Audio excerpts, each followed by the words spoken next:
Hello everyone, welcome to part 6 of Castlevania Symphony of the Night. We are on our way to the underground portions of this castle and, oh look at that, Holy Mail. The Holy Mail is good for a boss fight that I'll come across later, but for right now it's kind of, under level for me. That's what I get for buying the diamond plate. But the so-called final boss of the game uses holy magic, and equipping the Holy Mail will just trivialize everything. It's very satisfying to see you get damaged, but ones keep showing up on your counter. That's what that boss fight ends up becoming. But we'll be seeing that outcome within the next couple of parts.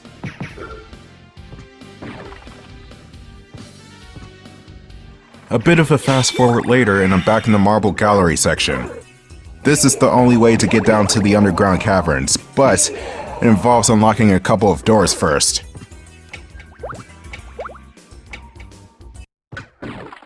Damn it!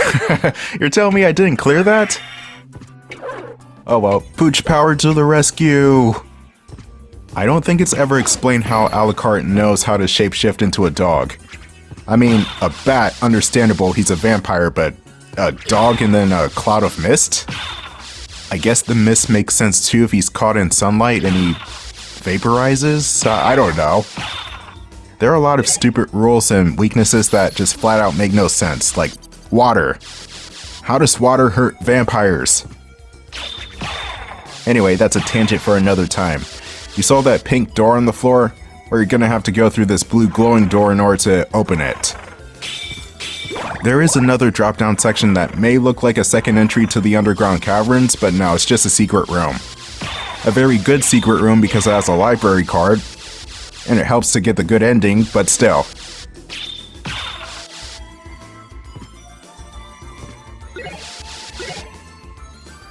Attack potions I don't use. Hell, sometimes I forget they're in the game because I'm already destroying everything in 1 to 2 hits. Maybe 3. Sometimes 4 if the enemy's feeling frisky.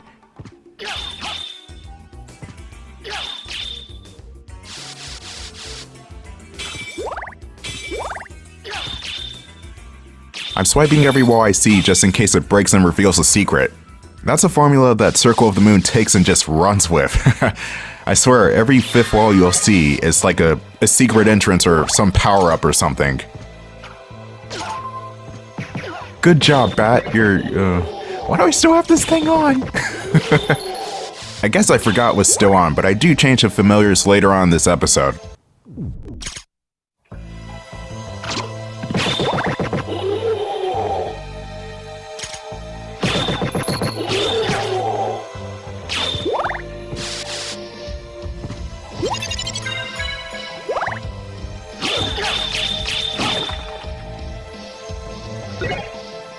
Crystal Teardrops, another classic Castlevania tune. And by classic, I mean good, not anything before 1997. You know what? Just listen to the song. It's good.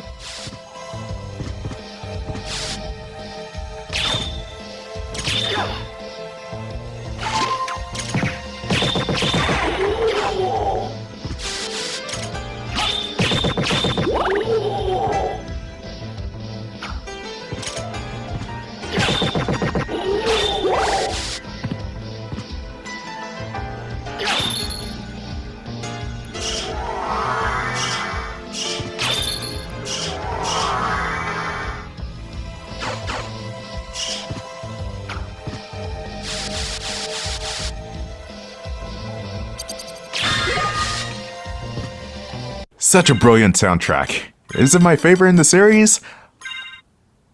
That is actually a really hard question. I'm not sure. It depends on the mood I'm in, because sometimes it's Dracula X on the Super Nintendo, other times it's Castlevania 4. It's this game, Aria of Sorrow, Castlevania 3, Castlevania Bloodlines. See, I can't pick. I cannot pick a single soundtrack that's my favorite. It's mainly because the music is way too damn good. Anyway, I just got the Scotch Claymore as a weapon, and it kind of operates as a single-handed sword, but it's still a two-handed sword, in which case it's holding up both slots. I make an exception for the Claymore. It's got fantastic reach, it's got a special attack, and it doesn't slow you down. That much. We just found the Moonstone, which is an item that increases your stats after sunset. and the game considers sunset to be 6 p.m. to 6 a.m. A similar item called the Moon Ring appears in Castlevania Order of Ecclesia, and it works basically the same way in that game. But anyway, we're gonna step into this pretty nifty save room and rest up.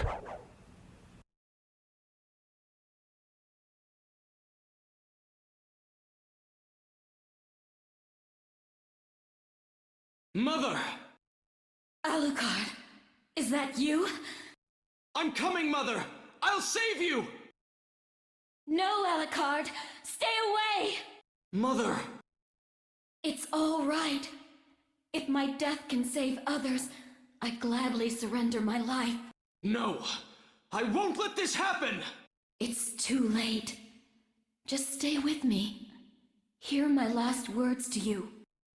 Yes, Mother. Humans. You cannot live with them. You can only hate them, do them harm. What? Theirs is such a hard lot. Release them from their pain. Begin with the ones who killed me. No, it wasn't like this. Alucard, what's wrong? My mother never said such a thing. What do you mean? I am your mother. Do as I say. Release them. Kill them. No, you are not my mother. What kind of demon are you? Strong enough to break my spell, I like that. You deserve worse than death for this, demon. Then give it to me, little boy. Don't be shy. Succubus! That's a dirty trick! And a really revealing outfit. No shit, the game's official art for the succubus is, a bit risque. And luckily the pixel graphics don't show too much detail, otherwise I have to censor something. Anyway, Succubus is easy to deal with. She's all talk and no action.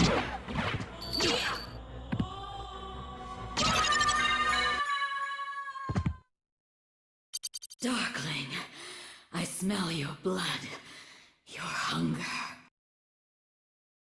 That strength, that beauty. You really are the son of Lord Dracula.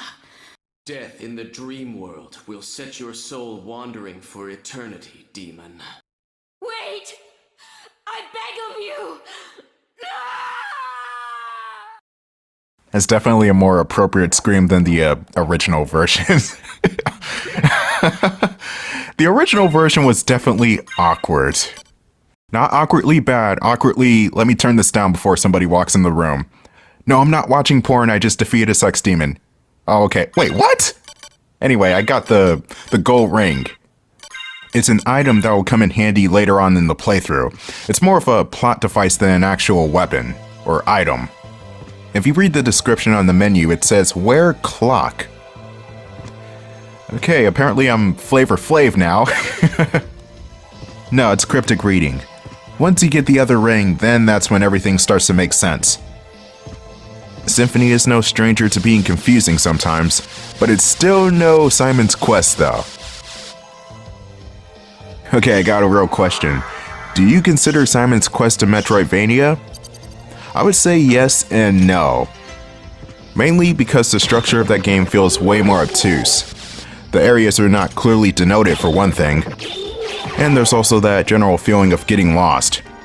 But you're still going from one place to another, and eventually returning to previous locations to discover something new. The only problem I have with Simon's Quest is really just the lack of a map feature or any meaningful hints to guide you along. So Simon's Quest inadvertently turns into a puzzle game after a while. If you're looking for earlier Metroidvanias from the late 80s to early 90s, Zelda 2, The Guardian Legend, hell, Super Metroid. Super Metroid's fantastic. Blaster Master / Meta Fight, that's another good one. And yeah, I can't think of anything else. And obviously this game, but this is a more modern Metroidvania, which coined the term Metroidvania. Honestly, I don't even know who invented that phrase, who started saying that first. And how the hell did this become one of the biggest genres in video game history, right next to FPSs? It's mostly because this game and Super Metroid were that damn popular. I need to get to Super Metroid for the channel eventually. I just realized that I have not done a single Nintendo published game for the channel. I'm kind of surprised about that because it feels like everybody with a channel has done a Nintendo game. And here I am just sitting around like it's the Dark Ages or something. I'm just playing everything else but Nintendo. In due time though, especially when it comes to DS and Nintendo 64 stuff, can't properly record those just yet.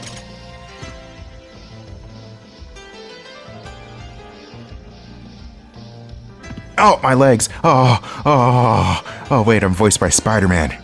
Everything's gonna be okay then. I'm super glad this game does not have fall damage. There's this one Star Wars game on the NES. It was just called Star Wars, and it had fall damage, and it made no freaking sense. Why is there fall damage in that game? And even when you look at the lore of Star Wars, it still made no freaking sense because Jedi can fall from great distances without feeling pain. And yes, Luke was not a Jedi yet in the timeline, but still, what? Anyway, that's irrelevant. We're gonna need a special item for that passageway. Worm, huh? Okay, that's a boss.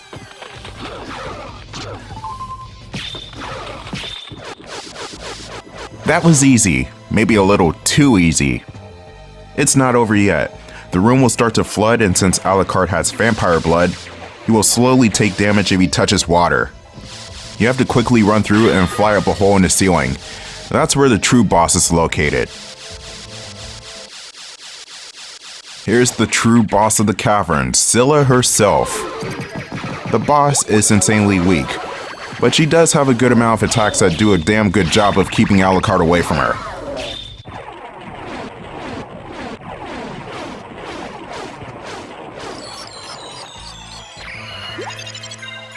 I may be too powerful for this damn game. Anyway, here's the Crystal Cloak. The Crystal Cloak is a translucent cape that boosts luck, constitution, and of course defense. It also gives Alucard this vaguely purple tint to him that blends into the background. Now, I'm not sure if this cape makes it into the Saturn version of this game because of the, transparency issues. But for some reason, there's a cape in the same location that is white rather than see-through with purple trims. Again, this may in fact be the same coat in the Japanese version, but I'm not too sure. I can't read Japanese myself, so I can neither confirm nor deny. The scimitar slightly increases attack power. It's basically the same type of sword that Aladdin used in the Disney film and games. What we need to do next is find the holy symbol, which is basically a snorkel. It will allow Alucard to breathe underwater, and there's no real time limit on how long he can stay underwater either. He could just stay under there forever.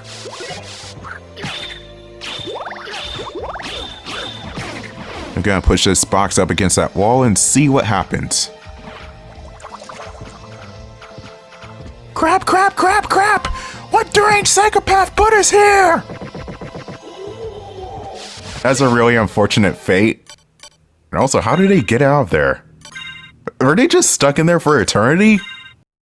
That's a really shitty way to spend the rest of your ghostly life. But anyway, we can now get past this part. And the enemies that will pose a big problem are the toads and frogs. Yeah, seriously, toads and frogs. They're annoying based on the fact that they're really small targets to hit, and they jump around a lot.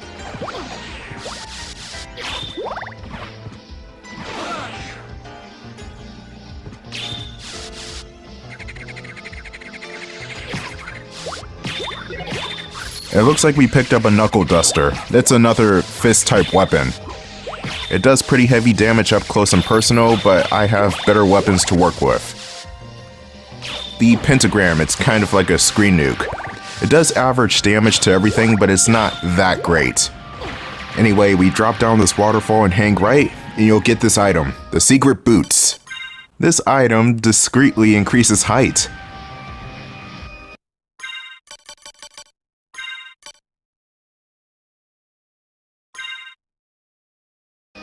Can you tell the difference?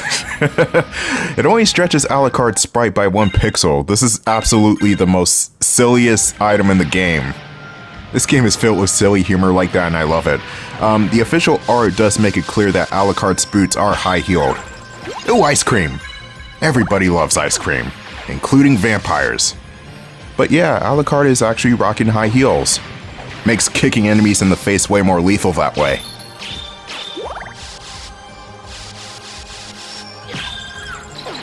Frozen Shades, I don't even know what these enemies do exactly. They just stand there and take a long time to attack, which gives you ample opportunities to hit them.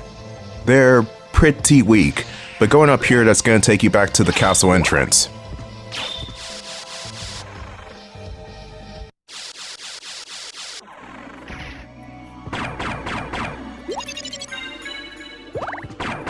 There we go, we got a quick way back to the beginning of the game. But we still got some stuff to look for in the caverns. If we continue on our way, we'll meet a familiar face. And no, it's not Maria.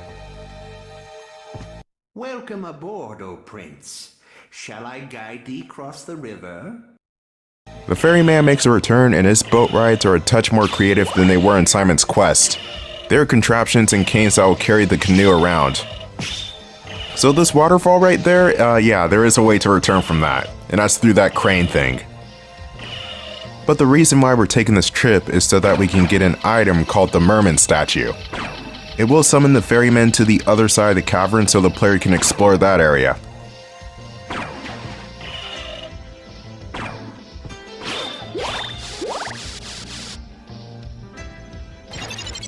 That's part one of the plan in place. We just need to get to the other side in order to get the holy symbol, and my cape is freaking out. It's not supposed to flicker that much. It's probably because I'm processing this video in 30 frames. You may not even be able to see it flicker because the video will be in 60. It's a good thing I updated my tech last year, otherwise I'd be screwed. Words of advice if you want to make videos. Make sure the picture looks good.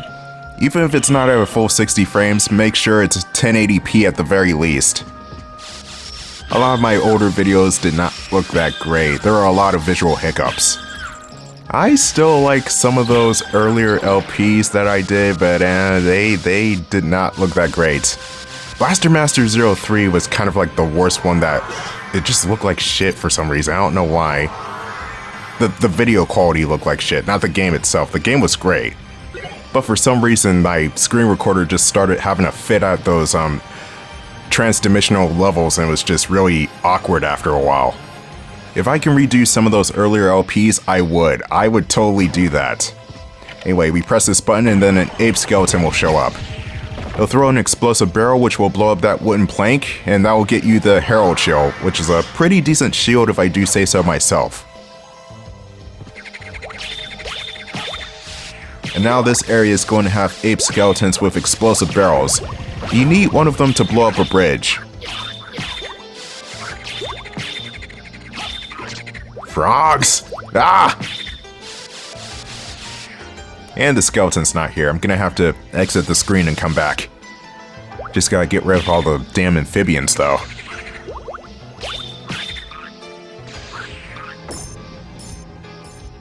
You made me waste my holy water.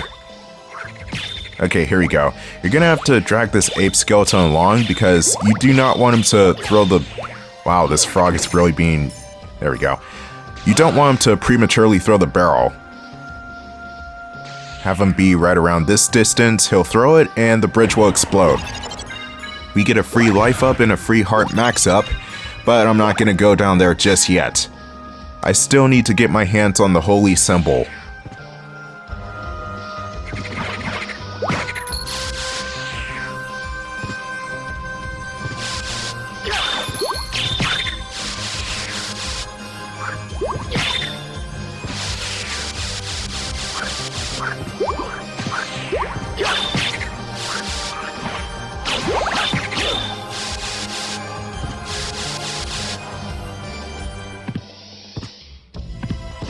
"10 out of 10 masterpiece soundtrack." And 10 out of 10 game too. I love this game. Thy destiny awaits, O Prince. The ferryman in this icy part of the caverns is more or less the same as the previous section. Except you have to duck your head more, as the ceilings are low. And there's so much bat murder going on for one thing. The ferryman is a complete mystery. I don't think it's even explained where this guy came from. He's just some ghostly apparition that's taxied people around in canoes. I think it's only Simon and Alucard he's ever taxied. It's kind of interesting. Oh god, it's a crusher.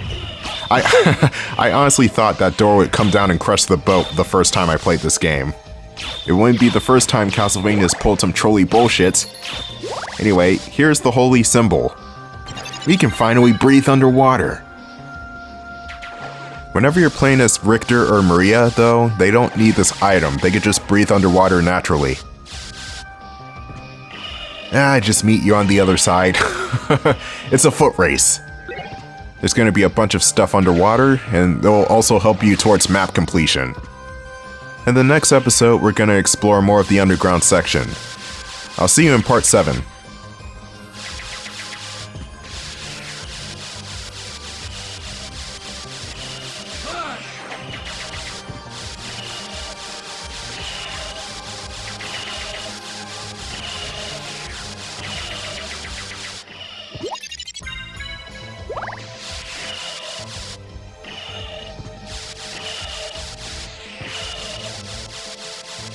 Yeah.